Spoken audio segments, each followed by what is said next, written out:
covered a lot of Mario characters and their games. There's Mario himself, his brother Luigi, even going over Princess Peach and her dramatic antics. But you know who we haven't dedicated a whole video to yet? Bowser.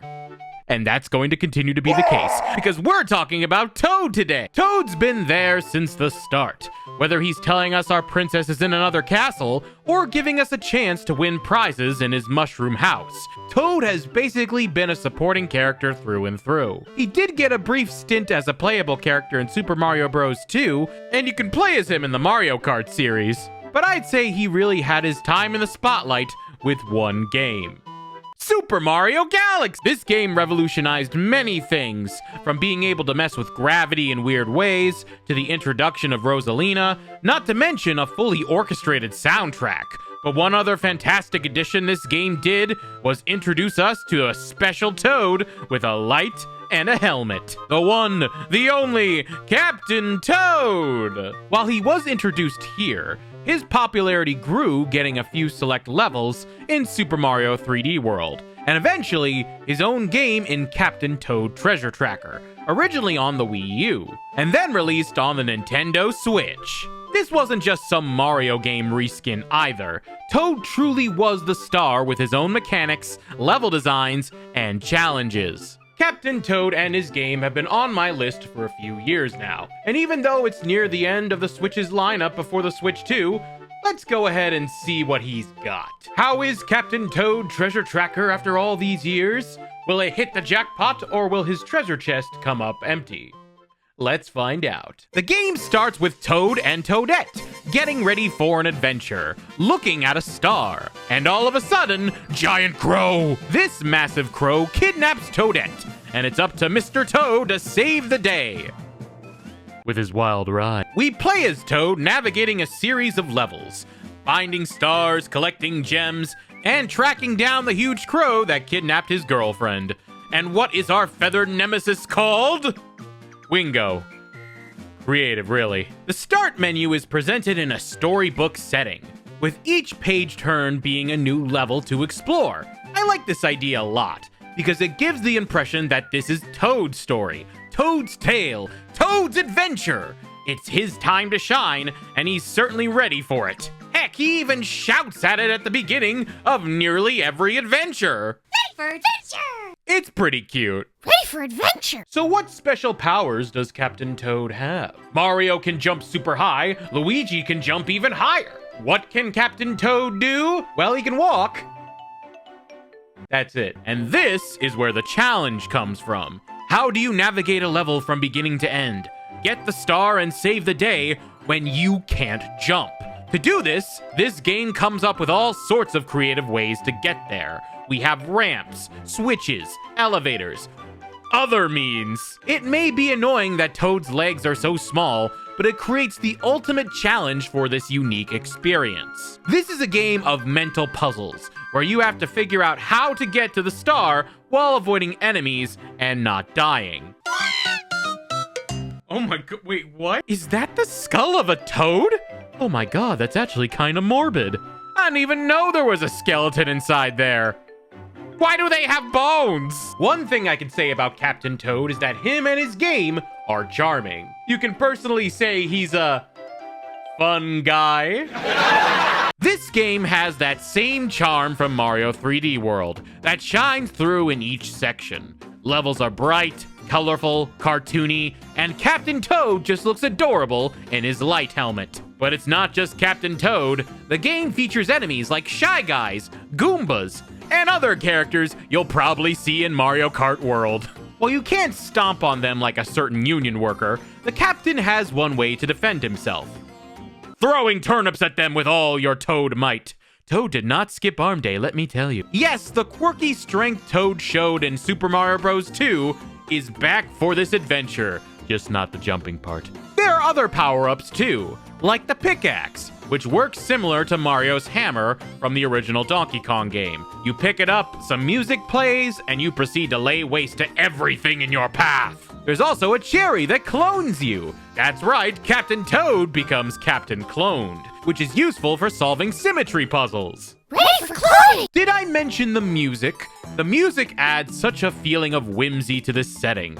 It feels right at home with the Mario universe, and the same happy-go-lucky feeling you get with the plumber, you get here. However, as stated, Toad plays completely different from regular Mario levels, because apparently, Toad's newly discovered leg bones are too weak to jump with. Wait a second, I mentioned other unique mechanics. What others could there be? Hey, you! Yeah, you! What else can we say about Captain Toad and how he navigates? Anywhere you go! The camera is a tool that helps you see the level through different perspectives, turning the landscape around Toad 360 degrees. This helps us find entrances, exits, and secret passages.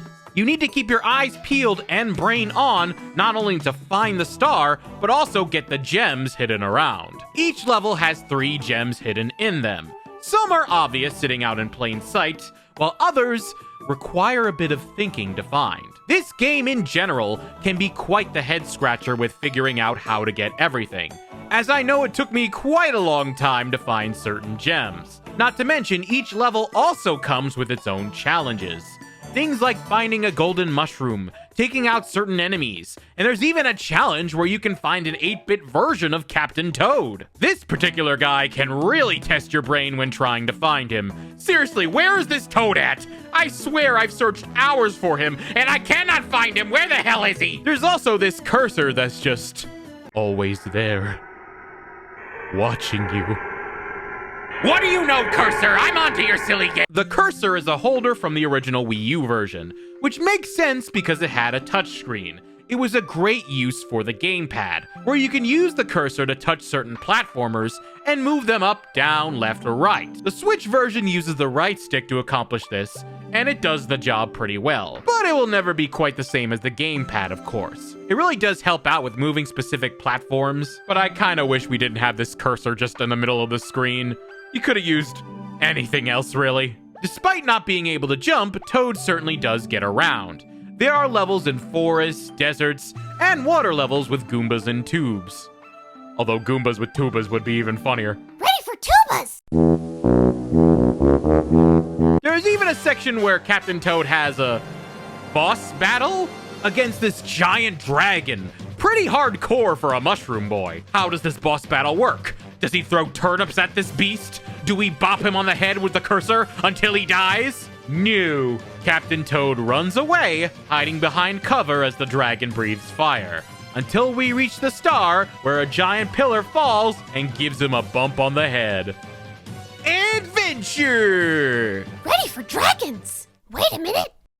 No, I'm not! Ah! But fighting dragons with a bump on the noggin isn't the only way this game mixes things up. For example, mine carting. There are these sections where you ride mine carts and use turnips to break things. The mighty turnip strikes again. It may not work on dragons, must not be a fan of vegetables, but the captain will use it to spill the blood of his enemies. These are very short levels, and even have a first-person perspective too. There are also these gold page levels that happen randomly, where you can either use the pickaxe to break as many blocks as possible, or the cherry to collect as many coins as possible. These are welcome bonus stages that not only serve as a fun break from the puzzles, but also a way to stockpile some extra lives. Which, yes, the game is lives-based, but other than having to start from the beginning of the level, there's no huge punishment for dying. Then there's the Mummy Maze minigame, where you have to run through a maze as fast as possible while an army of undead toads chase after you. Run, Toad! Run! Ready for the undead! Brains! It's such a horrifying idea, but I also kind of love it. It's no horror movie or anything, but it's a decent challenge. Although I do wish Toad could run a little faster, but that's probably on me. Maybe it's all that gear he's carrying that's slowing him down. Or I'm just terrible. So eventually, level after level, we make our way through the storybook and find ourselves at the lair of Wingo himself, where after making our way up the tower, we use our lethal turnips to turn this crow into fried chicken. And that's the end of that. Captain Toad is finished. And by that I mean episode 1. Episode 1 is finished. Yes, if you thought this game was done like I did, you are sorely mistaken.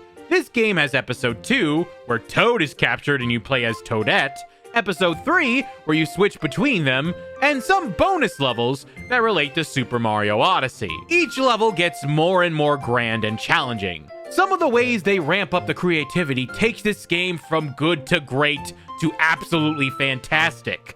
I can see why people love Captain Toad, because of the unique ways this game pokes our brains until we have that aha moment and get the star. And hopefully some bonus gems too. There is one thing that does annoy me though. The fact that you have to collect gems in order to progress through the game can be frustrating. It is a bit of a nitpick, as thankfully they aren't that hard to find, and you usually don't need too many to move on to the next section, but a part of me does like to just breeze through.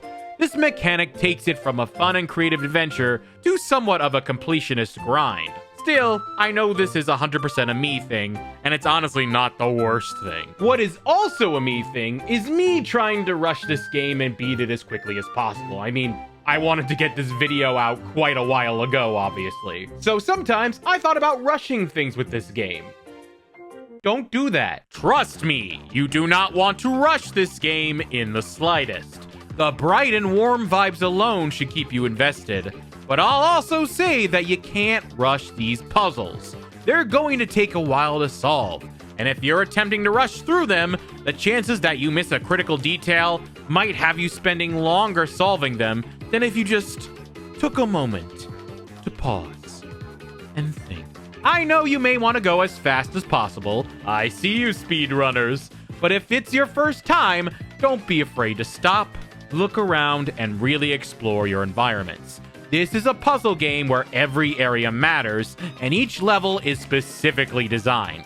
It may take a bit, but you got this. You're smart. I know this because you stuck around to watch the video this long. Ready for patience?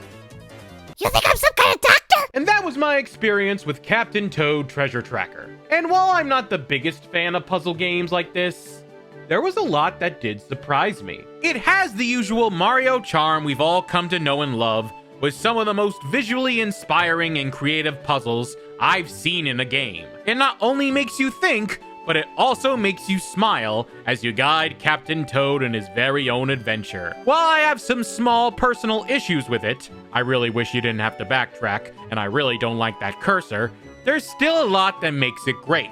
And I'm glad it has a home on the Switch, and will be playable on the Switch too, where more people will get to play it, and I hope you get the chance too. Captain Toad Treasure Tracker is surely quite the fine treasure hunt. Glad I finally got to play this game. It certainly was Ready for adventure! what the mushroom said. Thank you so much for watching all the way to the end. An extra special thanks to my Patreon patrons, including Mantelferox, Blue Rage 03, and Savacom. Also special thanks to everybody who helped me out with the video. I couldn't have done it without all of you. If you'd like to join the Patreon, the link is in the description below, along with my Blue Sky, Twitch, and Instagram. Thank you so much, and I'll see you all in the next video. Have a good night.